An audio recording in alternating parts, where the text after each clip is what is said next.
Far from home, soldiers of General Rosecrans' Union Army of the Cumberland settle in for a long, cold night, tense with anticipation of the next day's battle.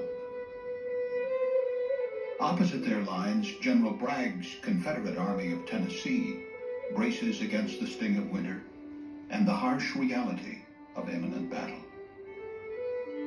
By candlelight, Confederate soldier Samuel Say writes, "Just before tattoo, the military bands on each side began their evening music. The still winter night carries the strains to a great distance. At every pause on our side, far away could be heard the military bands of the other. Finally, one of them struck up Home Sweet Home.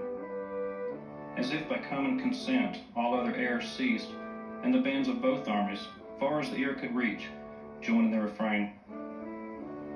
Who knows how many hearts were bold next day by reason of that air."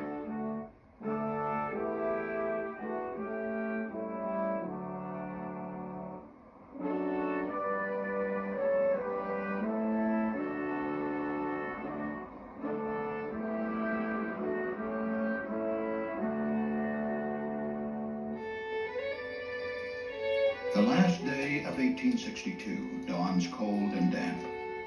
Few had slept well, thinking about the inevitable battle. Sergeant Major Lyman Whitney of the 34th Illinois Infantry remembers. "We were building fires and making coffee, for such permission had been granted just before daylight. The comfort of warming chilled fingers and toes and drinking a grateful cup of hot coffee outweighed for the moment any consideration of danger."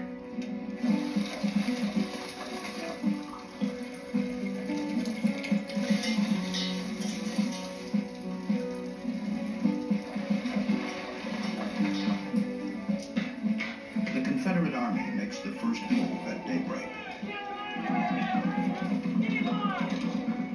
About 2/3 of the Southern Army, the corps of Generals Polk and Hardee, assault the right wing of the Northern Army, commanded by Major General Alexander McCook.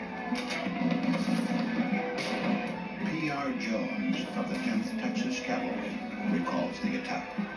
The onslaught was so sudden and the slaughter so great that they retreated in great confusion. They had abandoned everything to get away.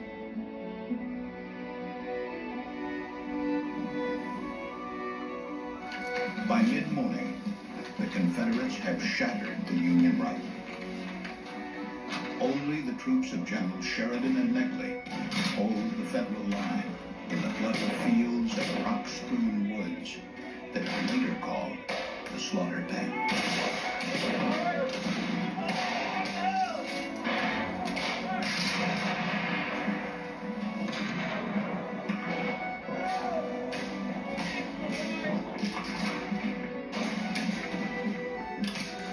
As the fighting rages in the Slaughter Pen, General Rosecrans masses fresh troops and artillery along the Nashville Pike to halt the Confederate tide.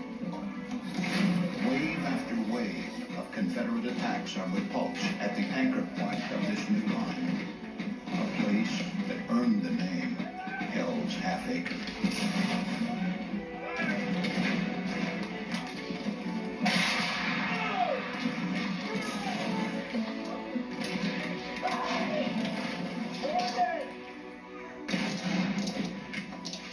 By evening, the exhausted troops stop fighting. Soldiers like James L. Cooper of the 20th Tennessee Infantry won't soon forget that day. We moved to the right, passing over many dead bodies. We lay down, but for a time sleep was impossible to men who had passed through such dreadful scenes that day and expected them on the morrow. Many souls had passed into eternity that day. General Bragg believes he has won a Confederate victory. He telegraphs Richmond, "God has granted us a happy new year." The next morning, Bragg is surprised to learn Union troops still occupy the area. New Year's Day passes without a fight, as both sides tend to their wounded and dead and regroup for the next round of battle. Civilians join the soldiers on the battlefield, looking for loved ones. Some, like G.B. Moon, are unsuccessful. I spent most of the day searching for my fallen brother, but all in vain. He sleeps among the unknown dead. I went home. For James Cooper, the light of day brings new horrors. The night had been very cold, and numbers of the wounded had perished. I had been detailed on the infirmary corps and was busily occupied all the morning bringing in the wounded, both Confederate and Federal. I walked over the battlefield and saw some terrible sights. January 2nd begins quietly, but the quiet is short-lived. Under orders from General Bragg, troops commanded by Major General John Breckinridge attacked the Union left. By late afternoon, fleeing Union soldiers are pushed back across Stones River at McFadden's Ford. W.J. McMurray of the 20th Tennessee Infantry describes the scene. The first line of Yankees fell back to their second. We pressed them so closely. In 20 minutes, the whole mass was going back to the river. On the heights above, 57 Union cannon are assembled, and the pursuing Confederates are hit with a deadly wall of fire.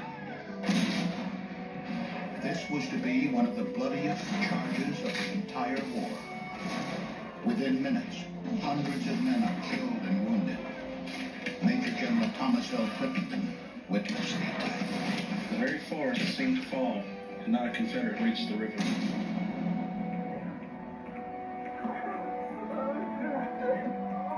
About an hour later, the battle is over. Captain H.B. Clay of Pegram's Cavalry Brigade hears the sound of defeat. The Yankees' 3 cheers sounded hatefully in my ears after they realized that the attack had failed and would not be renewed.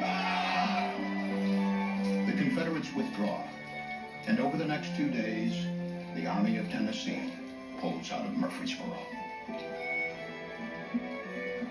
Nearly 24,000 men were killed, wounded, or captured in one of the bloodiest battles of the Civil War. General Rosecrans claimed victory, boosting Northern morale and adding muscle to President Lincoln's Emancipation Proclamation. Murfreesboro proved to be a critical strategic supply depot for the Union Army for the duration